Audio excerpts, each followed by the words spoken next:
మీ business ఏదైనా మీ ఊర్లో promotion చేయాలంటే అది సుమన్ టీవీతోనే సాధ్యం. ఇప్పుడే సంప్రదించండి.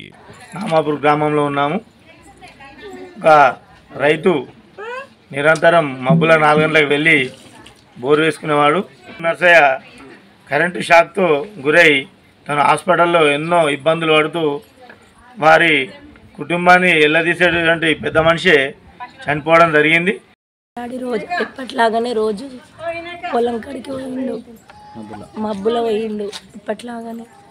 కానీ అక్కడికి వెళ్ళేసరికి కరెంటు నడుస్తలేదని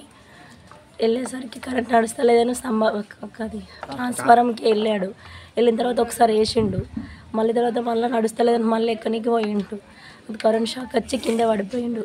అక్కడ చుట్టుపక్కల వాళ్ళు చూసి మాకు ఫోన్ చేసి చెప్తే మేము హాస్పిటల్ తీసుకెళ్ళినాం సిద్దిపేటకి. అక్కడ నుంచి అక్కడ 4 days ఉన్నాం. అక్కడ నుంచి హాస్పిటల్ వాళ్ళు చూడమంటే మళ్ళీ నిమ్స్కి హైదరాబాద్ తీసుకెళ్ళాం.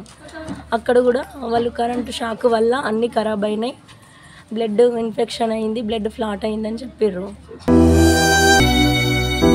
కరెంటు ఎన్ని రోజుల నుంచి ఇలా 3 days 4 days నుంచి అలానే ఎక్కుతూ వెళ్ళిండు. కానీ కరెంటు వాళ్ళు ఏం పట్టించుకోలేరు.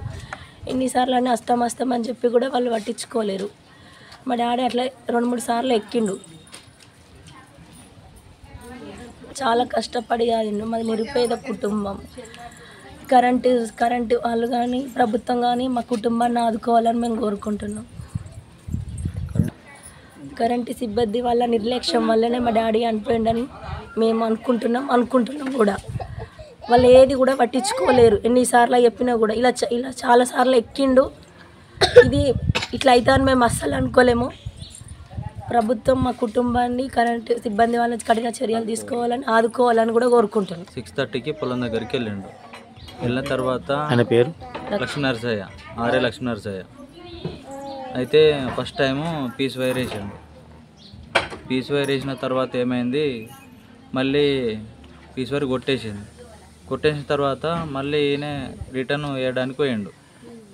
రిటర్న్ అయిన వేసి వస్తున్నాక కరెంట్ షాక్ అనేది తగిలింది. సిద్దిపేటలో 5 రోజులు ఉన్నాడు. సిద్దిపేట నుంచి నిమ్స్కి తీసుకున్న తర్వాత 4 రోజులు. 5 రోజులు హాస్పిటల్ సిబ్బంది ఏంటంటే కరెంట్ షాక్ వల్ల లోపల అనేటి ఖరాబ్ అయినాయని చెప్పేసారు. బ్లడ్ మొత్తం క్లాట్ అయిపోయింది. మాకేమన్నా సహాయం ఇస్తారని, మాది పేద కుటుంబం, పని చేసుకుంటేనే తెల్లారుతుంది అండి. మాకు కరెంట్ సిబ్బంది నుంచి మేము ఫోన్ చేసినా కానీ మాకు రెస్పాన్స్ ఇవ్వలేరు. మేము ఎన్నోసార్లు ఫోన్ చేసినాం, వాళ్ళు మాకు రెస్పాన్స్ ఇవ్వలేరు. అట్లా మాది మేమే స్వతహాగా చాలాసార్లు వేసుకున్నాం, అయినా కానీ వాళ్ళు రెస్పాన్స్ కాలేరు. దీని చర్యలు తీసుకోవాలని మేము కోరుకుంటున్నాం. అంతే వర్తిస్తే ఏదన్నా ప్రభుత్వాన్ని మేము అందిస్తున్నాం. ఇప్పటి ద్వారానే ఎప్పుడు వెళ్ళే టైంకు మా బావ వెళ్ళిండు. వెళ్తే అక్కడ 10 ఉండడం వల్ల షాక్ తగిలి పడిపోయాడు. ఎన్నిసార్లు వాళ్ళకి చెప్పినా కానీ కరెంట్ అనే సిబ్బంది వ్యక్తి హెల్పర్లు ఉంటారు కదా, వాళ్ళు అనేది మాకు స్పందించలేరు. ఇలా 3-4 రోజుల నుంచి రిపీట్ అవ్వడం వల్ల రైతు అనేది ఆయన్నే ఎక్కి వేసినందువల్ల మాకు ఈ పరిస్థితి జరిగింది. అక్కడికి వెళ్ళి సిద్దిపేట పోయినాం. సిద్దిపేట నుంచి నిమ్స్కి రాస్తే నిమ్స్లో ఈయన మృతి చెందడం జరిగింది. పూర్తి బాధ్యత కూడా కరెంట్ సిబ్బంది అనేది భరించగలరు.